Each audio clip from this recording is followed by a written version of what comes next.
Hello and welcome back to Tomography. So we've started going on and talking about some Hilbert spaces in the last lecture.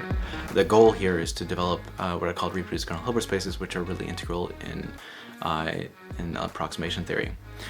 And in turn, we're going to try to talk about some more recent developments by me and my research group, where we developed what is called motion tomography. And these involve things that we call occupation kernels, which operate a lot like the radon transform. So so where we left off last time in our quick definitions of Hilbert spaces was in the projections. It was in more or less the orthogonality, rather the perp space for a closed subset of a Hilbert space. So this is going to lead us to orthogonal bases, and that is really sort of the core of all of Hilbert space theory. So this in turn will allow us to define kernels based on say feature spaces, or even talk about the Ehrenstein theorem, which decomposes kernel functions into an expansion of eigenfunctions. So today, that is our goal, is to talk about sort of series of functions inside of a Hilbert space and orthogonal series. These orthogonal series end up being sort of generalizations of the Fourier transform, or rather Fourier series. And so these can be thought of as different ways of expanding, say, a continuous function or a function at all, that emphasize different kinds of components. So here we have the Fourier transform emphasizes sinusoids, but you could also break down a function into, say, Hermite functions, which are polynomials times decaying exponentials. I think we mentioned them briefly before. And this is used a lot in, say, quantum mechanics, when you want to break down a function using the superposition principle, and for something like the quantum harmonic oscillator. I say this for the benefit of our physics student here. So first we need to define orthogonal bases, and then after that we can start getting into kernel functions. So with that, I'm going to stop here and we'll jump into the lecture.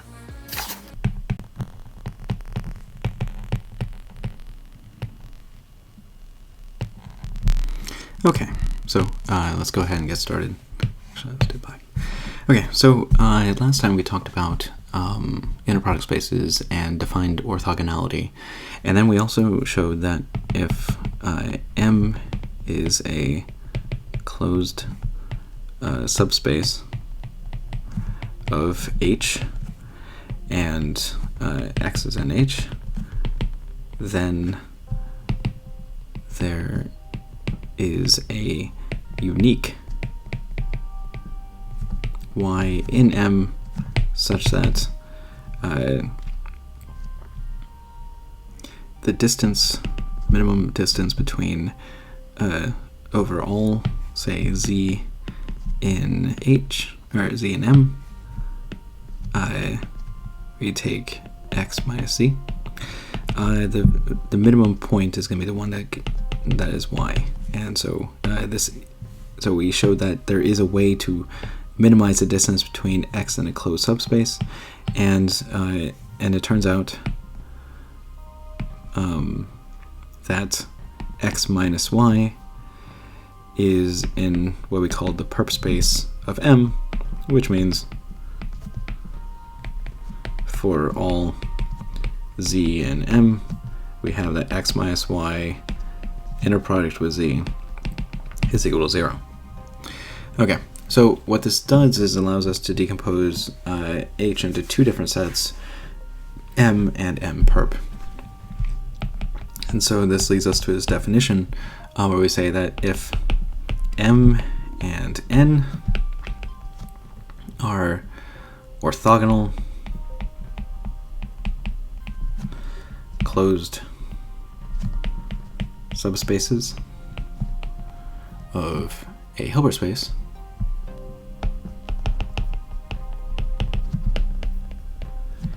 then the orthogonal direct sum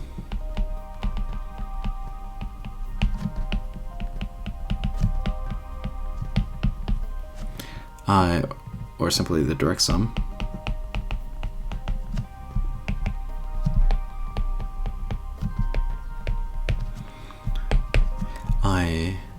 which is written as m plus n is given as this.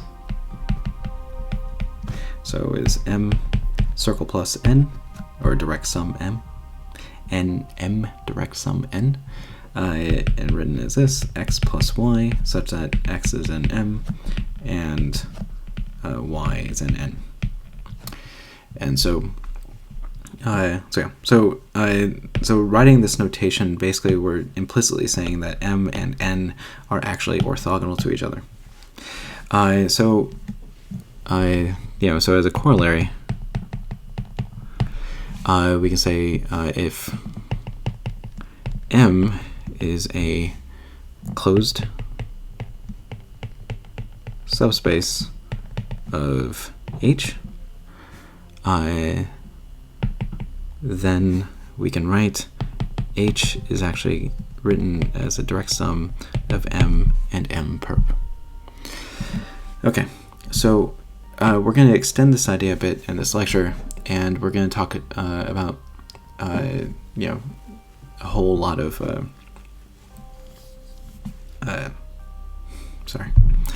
we're going to talk about bases, and in particular we're going to talk about orthogonal bases.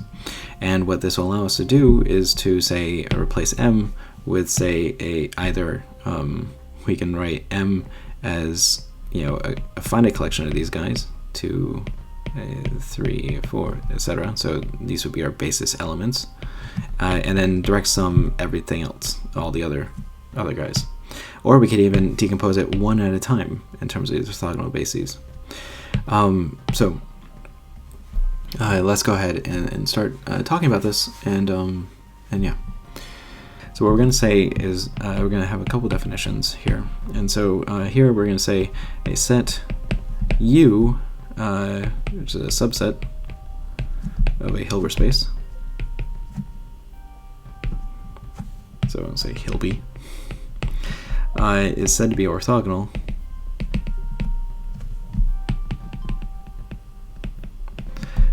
if any pair of elements in U are orthogonal to each other. So one example would be say out of say Rn, or say R3, 1 0 0, 0 1 0, and 0 0 1. These would all be orthogonal to each other. But notice that each of these are also a unit vector. So if you take their norm, then you just get norm 1. So that leads us to another definition. And so we say a set of vectors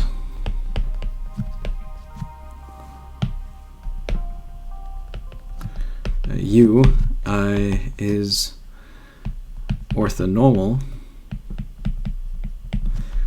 if it is orthogonal and each element is of norm 1. So we're basically saying that if x is in U, then norm of x must be equal to 1, right? Okay. So what we're going to try to be doing is we're going to try to define these sets U that are going to give us sort of, not only are they going to be orthogonal or orthonormal, but the span of all of them, all the vectors in U will be the Hilbert space itself, or at least the closed span. And in practice, we're going to be looking at what are called separable Hilbert spaces, and so our goal is to find U that gives this. So we take U and we take the topological closure. If you don't know what that is, don't worry too much. just basically we're taking all the limit points, and we're going to say that it is equal to h. And so some technical things is our, in practice, we are going to be examining separable Hilbert spaces. And this means that they have you can take their accountable subset, and that's going to be dense in space.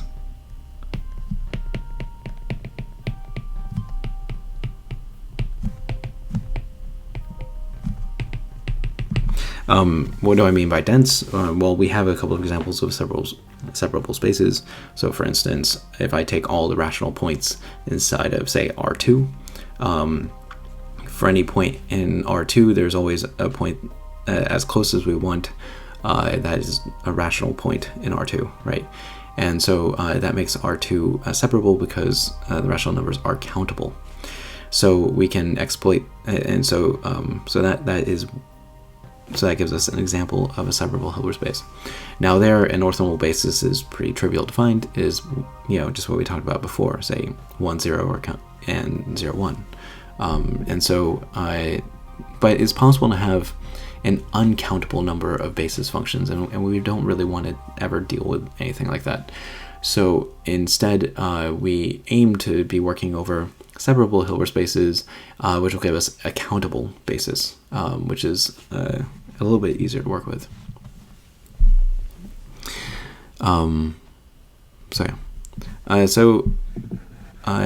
Here, the next example, and by the way, I am following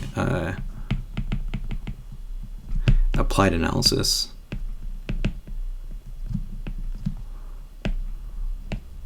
Again, Hunter and somebody else, I forget who. Sorry to that other guy. Hunter's just an easy name to remember. And so we're going to be going through that, and this file can be found for free online if you go to their website. So, okay, so one example that they give is this. We're going to consider the space, Hilbert space L2, or well, they're saying Z. I usually talk about N, but that's fine.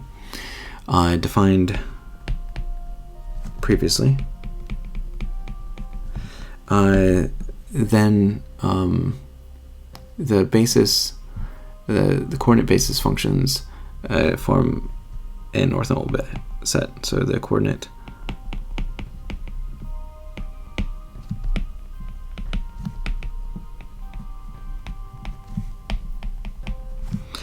basis functions form an orthogonal set. The normal set. So what do I mean? So basically I am going to be saying this. So generally speaking, we define this in terms of Kronecker delta function, right? So this is so delta kn is defined to be 0 if k is not equal to n, and 1 if k is equal to n, right? This comes up a lot in linear algebra.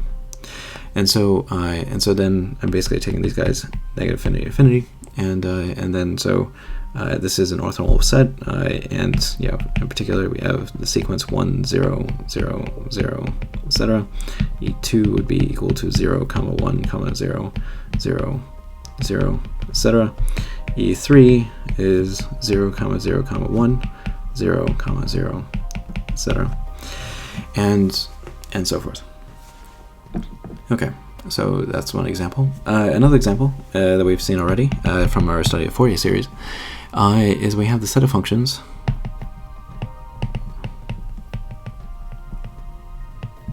say en of x given by this 1 over square root of 2 pi of times e to the I n x. And this is an orthogonal basis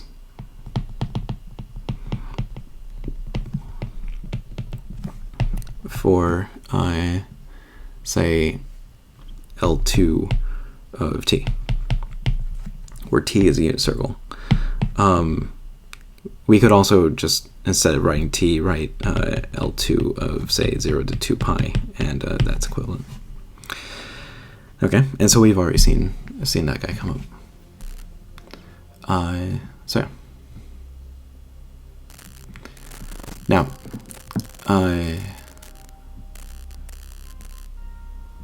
let's continue on and scrolling through here to finding new definitions. Okay, so those are examples of orthogonal bases. Now, what we're going to be trying to do is we're going to try to sum over this Hilbert space over an orthogonal basis, and sometimes it's going to turn out that the orthogonal basis is uncountable. So we need it. So now when it is countable, it's pretty easy to come up with a way of defining it. So it just comes back to regular series out of calculus 2, and then we just say reorder our series, and then into some a sequence, and as long as it's absolutely continuous, we are allowed to do that, and or it's say absolutely convergent, and we're allowed to resum it however we like. And so we can just say take a countable set and just reassign all the points to say 0, 1, 2, 3, and then we take limits like we usually do. But for uncountable things, that's just not possible. And so there's a slightly different definition, and ultimately we're not going to be in a position where we're going to have to use this concept very often, because we're going to try to live inside of just separable Hilbert spaces. But just for the sake of completeness, I can give you this definition now.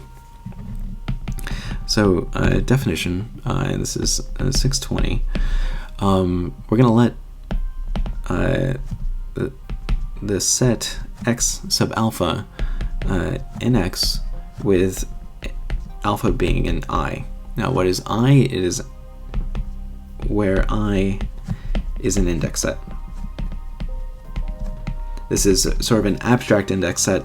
Usually we think of it as just being z or n when it's countable, but it could be something. Index set could also be uncountable, just say like the interval from 0 to 1. Like you might want to say index all integrals of a function where you start at 0 and you go up to some point in 0, 1, and then that would be a way you'd have an uncountable index. And so here I is an index set. It is abstract. I don't even know what it is. But yeah, that's what I know. So y is an index set and x is a what we call a Banach space. For our purposes, we can also just think of this as sort of a Hilbert space, because we didn't really talk about Banach spaces much. Okay, and so we should note that I could be countable or uncountable. All right. So for each finite subset J of I, we defined a partial sum.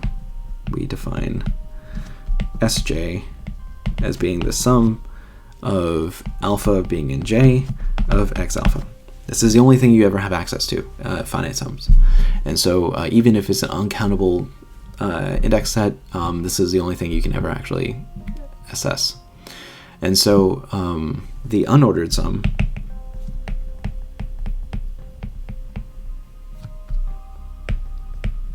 of the indexed set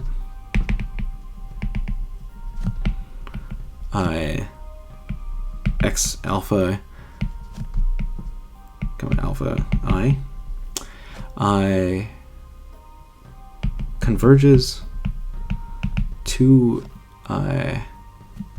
x in x, and written as this way: x is equal to sum of alpha and I of x alpha if for all epsilon greater than 0 there exists a finite subset J, we're going to say superscript epsilon, of I, such that the norm of Sj minus x is less than epsilon, for all J subset,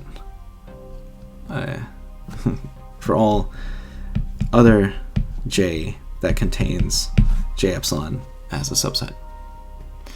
And so, and we say this converges unconditionally.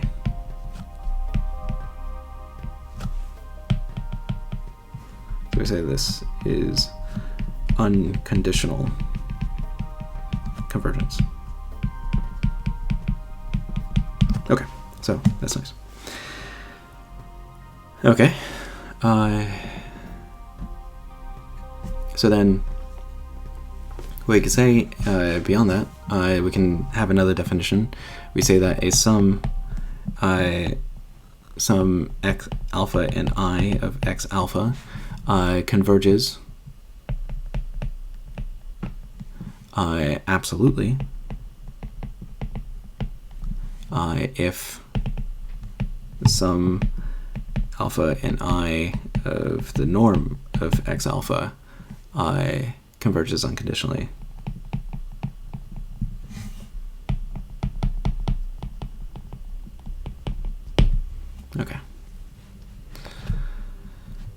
Okay, well, there we go. And so why would you want something like this? Okay, so now saving grace of this theory, it turns out that even if you have an uncountable set, once you know it converges, it turns out that you only really ever needed a countable number of a countable subset of it, of your index set. So basically what we can say is that if the sum of x alpha is converges unconditionally. This is alpha and I. Then for all n and n, there exists a j sub, let's say j to the n, subset of I that such that jn is finite, and sum, let's just say it converges conditionally to x, then the sum of alpha j to the n of x alpha minus x, or just still defining what j is, so there exists a jn such that it is finite, and this is true, where we have this is less than 1 over n. And so so then we have that. So then what you can say is that it follows that x alpha must be equal to 0 if alpha is not in the range of these guys, or is not in the full collection of these jn's. And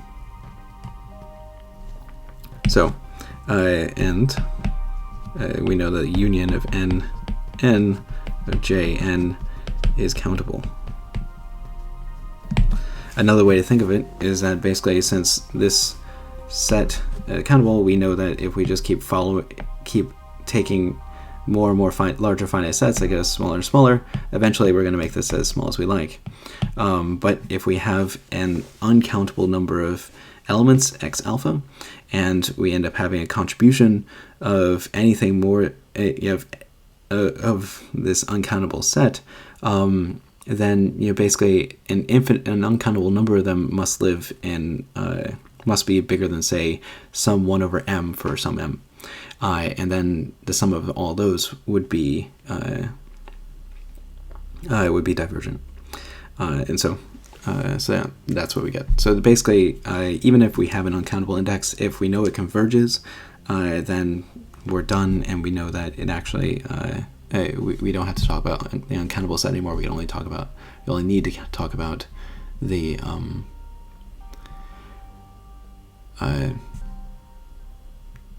countable sequence that gave us that convergence.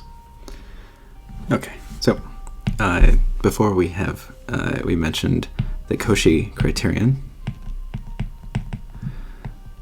and and there's a similar one for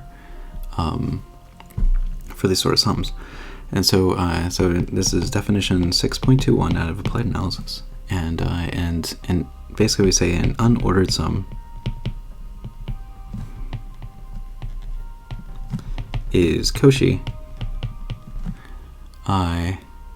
if for every epsilon greater than 0 there exists a finite set J sub epsilon sub, which is a subset of I, such that the partial sum Sk is less than epsilon for every K that is a subset of the complement of J in I. Alright, so that's nice. And so basically it says that, as this sum is going to be going to 0, or basically as small as we like. So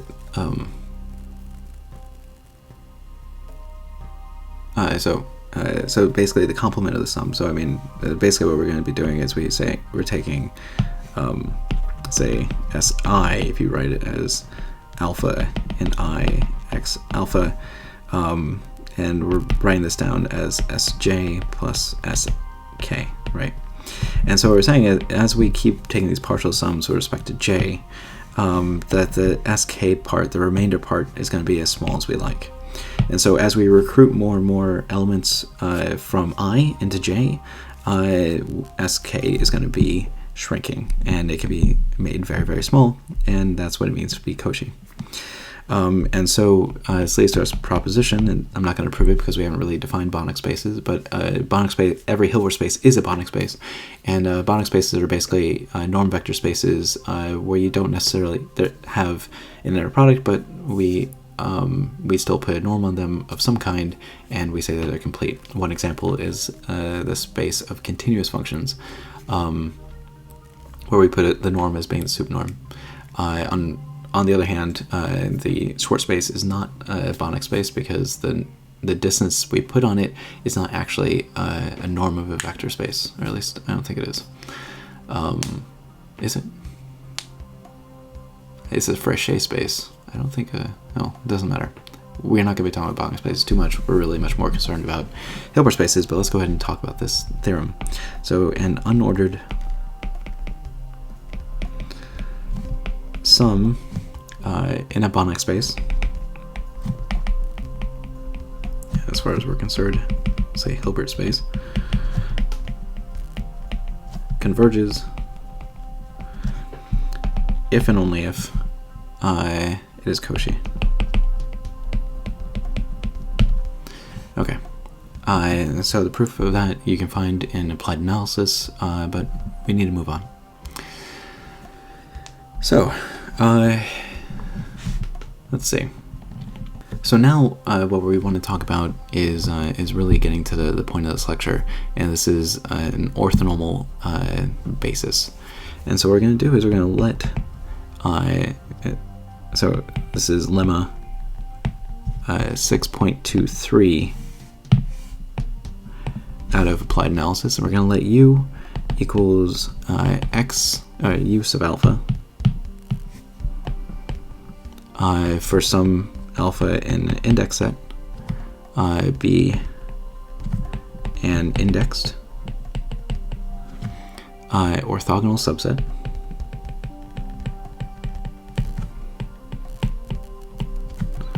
of H, which is Hilby, or Hilbert space, and then we'll say the sum of alpha in I of u alpha converges unconditionally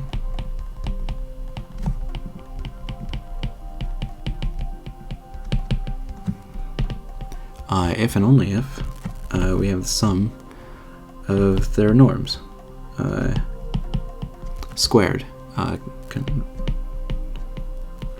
alpha in I is less than infinity. So we want this to converge. In that case, the norm of the sum, alpha in I, of u alpha squared is equal to the sum of alpha in I of u alpha squared. So that is that the norm of this sum overall is written as the square root of this guy on the right. And so it's not too bad. So proof for any finite set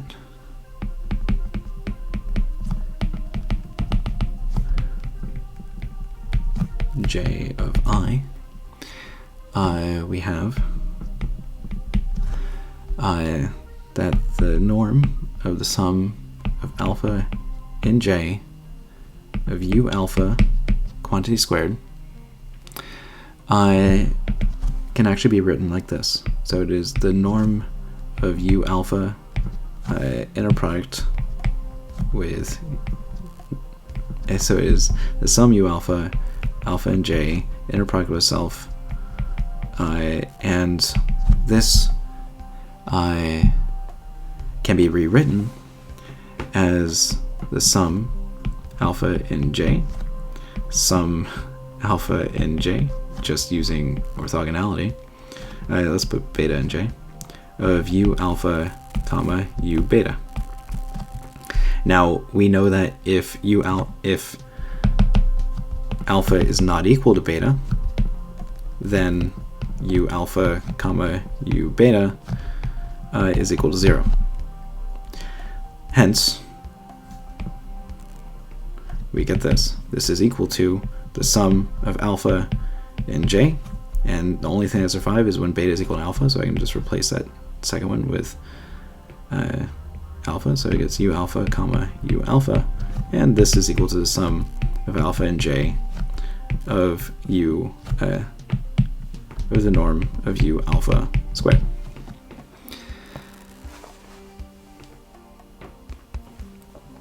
Thus, the Cauchy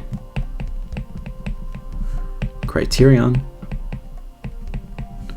is satisfied for the sum of u alpha if and only if it is satisfied for the sum of the absolute value squared of u alpha. And so if one converges unconditionally, then so does the other.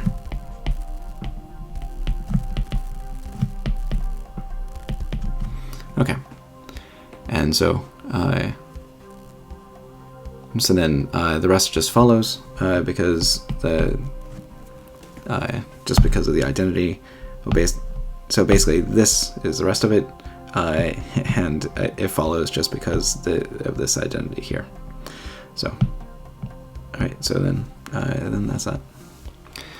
Okay. So we actually see also a Pythagorean identity. This is sort of the Pythagorean theorem. And so basically it says that, if you take, so this length here would be the sum of u alpha, and these would be the sides, say u1, u2, each of these. And basically it says that if we want to compute what this guy is, if we want to compute the length of this vector, the length of that vector is the square root of the squares of the side lengths. So this is sort of an infinite dimensional version of the Pythagorean theorem. Okay.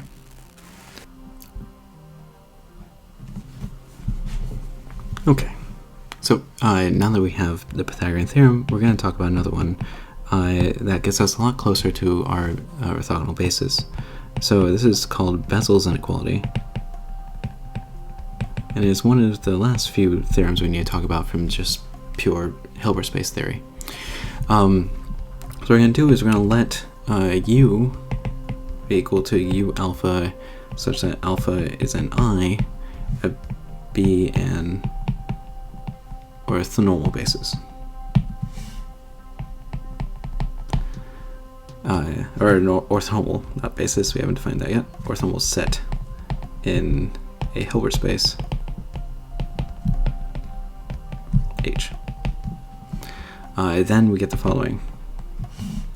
A, the sum of alpha I of the norm of the inner product between u alpha and x squared is less than or equal to the norm of x itself squared. B, we're going to get xu, which we define to be the sum of alpha in I of u alpha comma x u alpha is a convergent sum.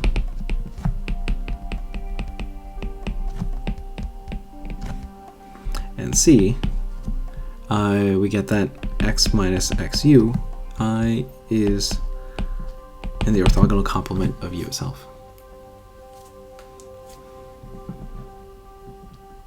So let's go ahead and take a look. So the proof actually is just straightforward usage of our inner products. And so what we're going to do is we're going to set, we're going to compute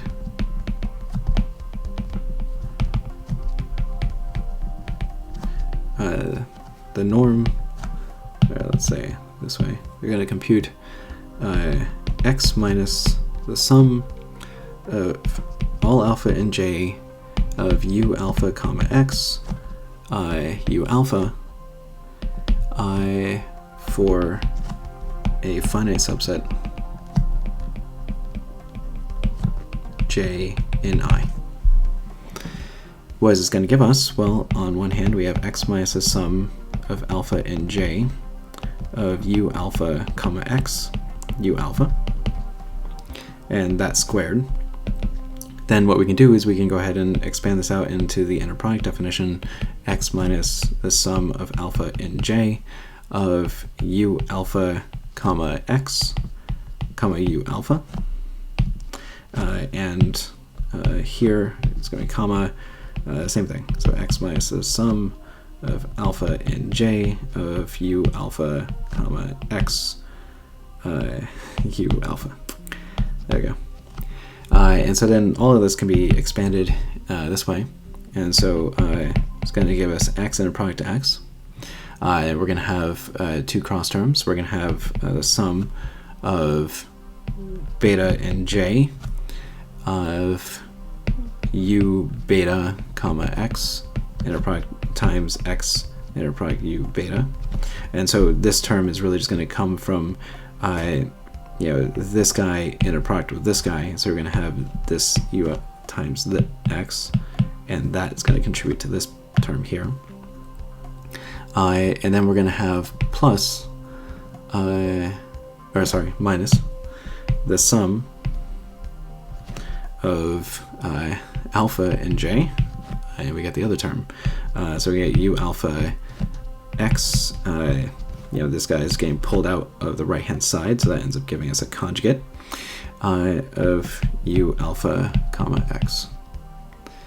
All right, and then we get plus the sum of alpha comma beta and j of u alpha x u beta and x of u alpha comma u beta. So, and one of these guys gets conjugate.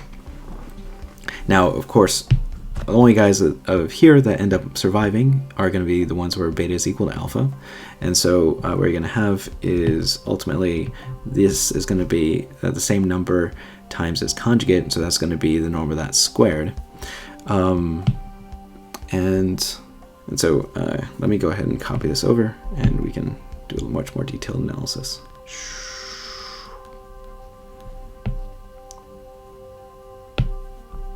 have to be careful because this is all so matter-of-fact to me that sometimes I'll glaze over something. All right, so start taking a look. So this is equals 0 if alpha is not equal to beta, and otherwise it is equal to 1 if alpha is equal to beta, right? So this whole term then becomes the sum of u alpha comma x quantity squared. Okay, so now for each of these pieces, we get the sum of beta and j of u beta comma x. Now I can swap the order of this guy at a conjugate, and then when you multiply this by a conjugate, you get this squared. And so ultimately we get the norm of x squared. Now we're going to have minus the 2 times the sum of u beta comma x quantity squared, beta and j, and plus 1 of these guys, beta and j, u, well, beta comma x squared. So this guy is contributing 1, these guys contribute 2, and so ultimately what I get is from the last page, this is equal to norm of x squared minus the sum of beta and j of u beta comma x squared, and well, since this is strictly positive, this is less than x squared. Okay, so that's really nice. So then we get also that xu is convergent because it's Cauchy. Because it is Cauchy by last theorem. So basically what we showed is that if we that this converges only if this converges, and so in this case how it's playing our u alphas is, say, u alpha, well, we'll say v alpha in this case. V alpha is now being played by u alpha comma x, or rather x comma u alpha, right? So we get see, and yeah, so I think I'm getting confused between Hunter's notation and my refusal of putting the conjugate on the other side. Usually we write this in the other order, and the other order here, so this should really be written as alpha and I of x comma u alpha against u alpha. This is usually how mathematicians write it. Not to say he's not a mathematician, but there seems to be several different cultures that have different approaches to this. And so since I'm putting the conjugate linearity on the second variable, that's where that goes. All right. And I guess, so then we get that series converges, and finally we can show this guy. So we want to show x minus xu is in u perp. Yes, our claim. All right, and that's not too bad to show. Really, what you get is we're taking x minus the sum of alpha and I, and let me go ahead and correct this order.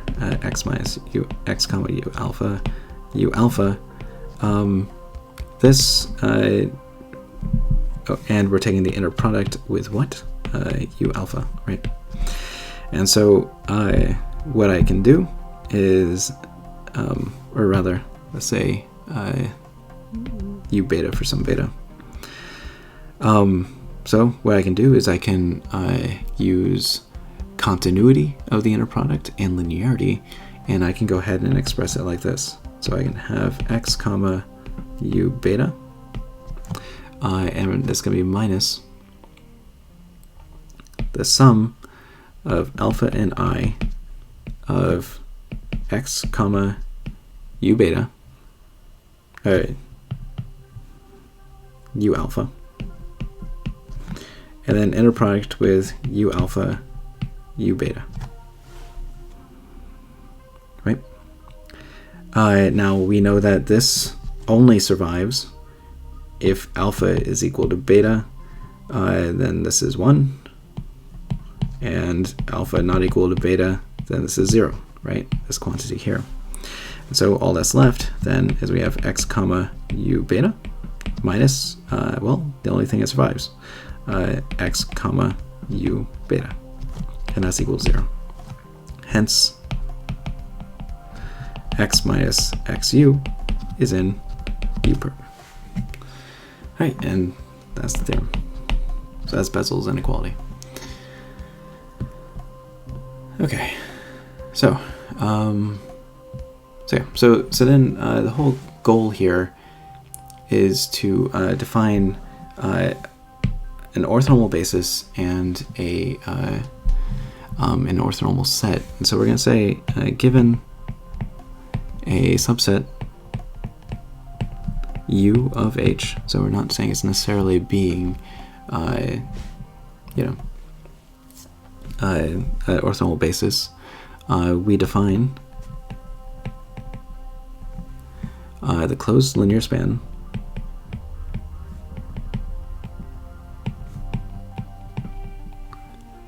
of, which is written this way, of U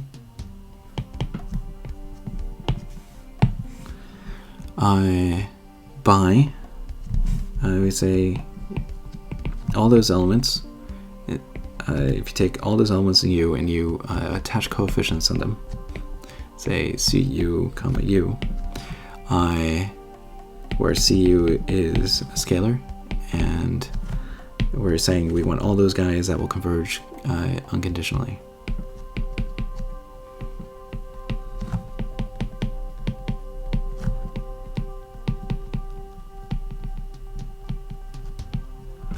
Okay. It can also be seen as the closure of all of those finite linear combinations inside of U. That's another way to say this. And that statement really comes from all of our discussion of what convergence means. Okay. So then what we get is this. So we have lemma. This is 6.25 out of applied analysis. If U is equal to U alpha such that alpha is an I is an orthonormal basis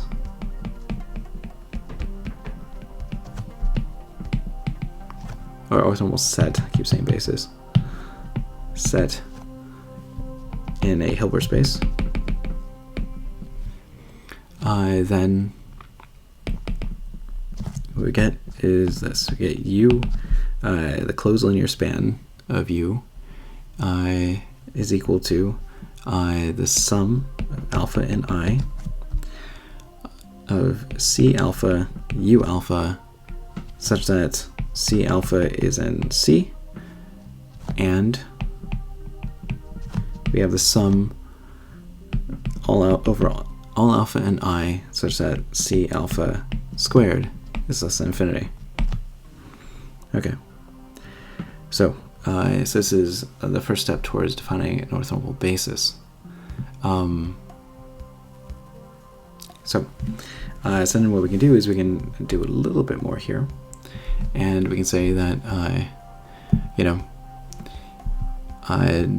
looking at the last theorem, we know that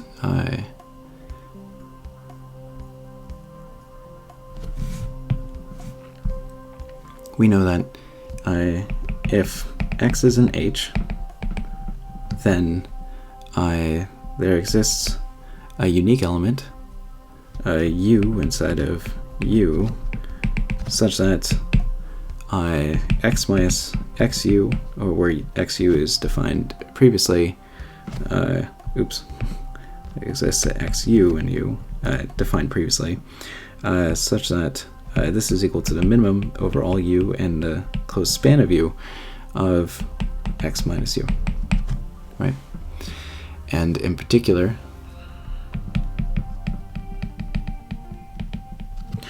if u is equal to h, then that means that xu is equal to x, and x may be expanded in elements of u. Right. So that gives us our basis, and so this would make this an orthonormal basis. So so basically what we have then is this. So theorem 6.26, and this is going to give us several equivalent definitions of what we call a basis, and then we'll be pretty much done with the lecture. So if u is equal to u alpha, such that alpha is an I, is an orthonormal set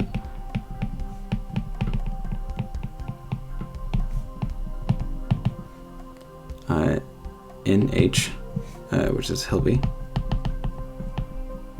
or Hilbert space, then the following are equivalent. So A, we can have u alpha comma x is equal to 0 for all alpha in I. This would imply that x must be equal to 0.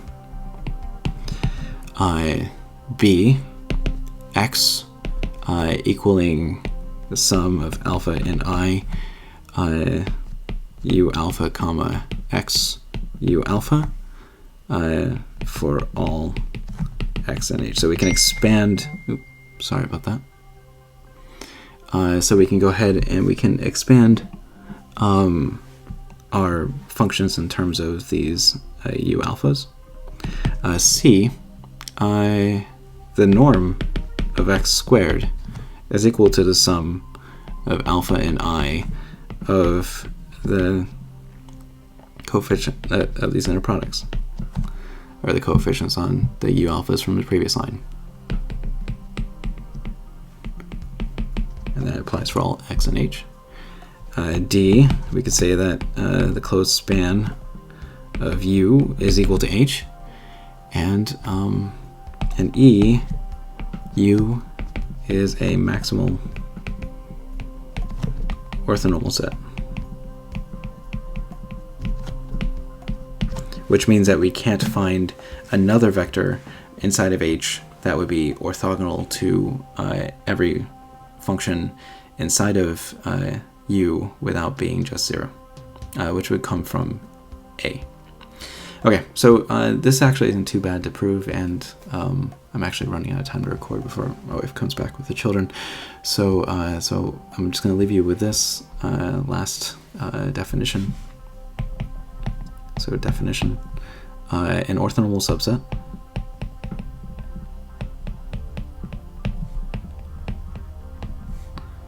U, which is equal to, say, U alpha, such that alpha is an I of a Hilbert space, is complete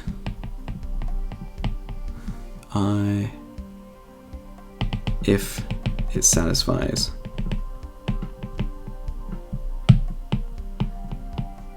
any of the conditions in theorem 6.26. There you go. And so and we say U is an orthonormal basis.